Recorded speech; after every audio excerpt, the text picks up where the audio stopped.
Aprobado na ang pag-i-import ng isda mula Oktubre hanggang Disyembre ngayong taon.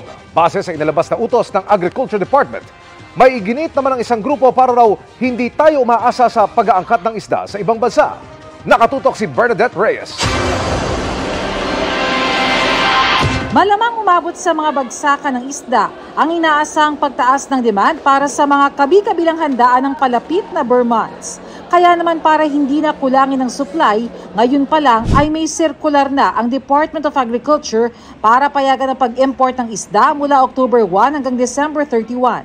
Nag-issue na rin ang kagawaran ng Certificate of Necessity to Import para sa mga isda tulad ng galunggong, matambaka, mackerel, bonito at moonfish.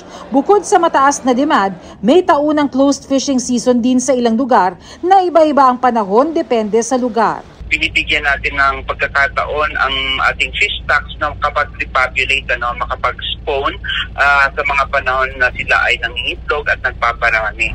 Nauunawaan naman daw ito ng grupong Tugon Kabuhayan, pero hindi raw kailangang umasa sa importasyon kung mapapalago ang aquaculture sa bansa. Pwede naman talagang tilapia, bangos at iba pang mga species na pwede nating alagaan. So doon tayo dapat tumutok, no? So yun, palalakasin yun, make sure that there's enough aquaculture produce para hindi natin kailangang mag-import.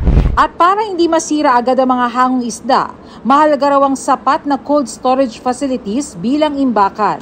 Bukod dyan, pag panahon na maraming isda, dapat sana yung kuryente natin medyo mura so we can store them, no? Pinakamalaking challenge kasi yung post-harvest losses natin.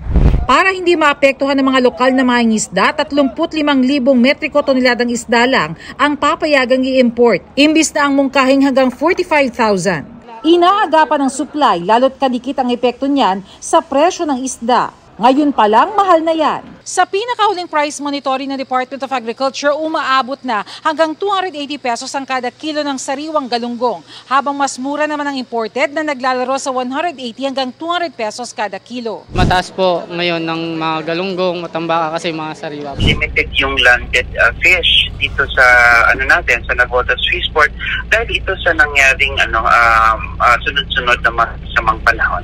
Nagmahal naman ng 10 hanggang 15 piso kada kilo ang mga cultured o hango sa mga palaisdaan tulad ng tilapia at bangus. Para sa GMA Integrated News, Bernadette Reyes, nakatutok 24 oras.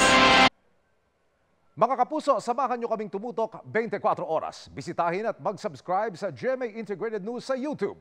Sa mga kapuso abroad, bisitahin ang GMA Pinoy TV at www.gmanews.tv.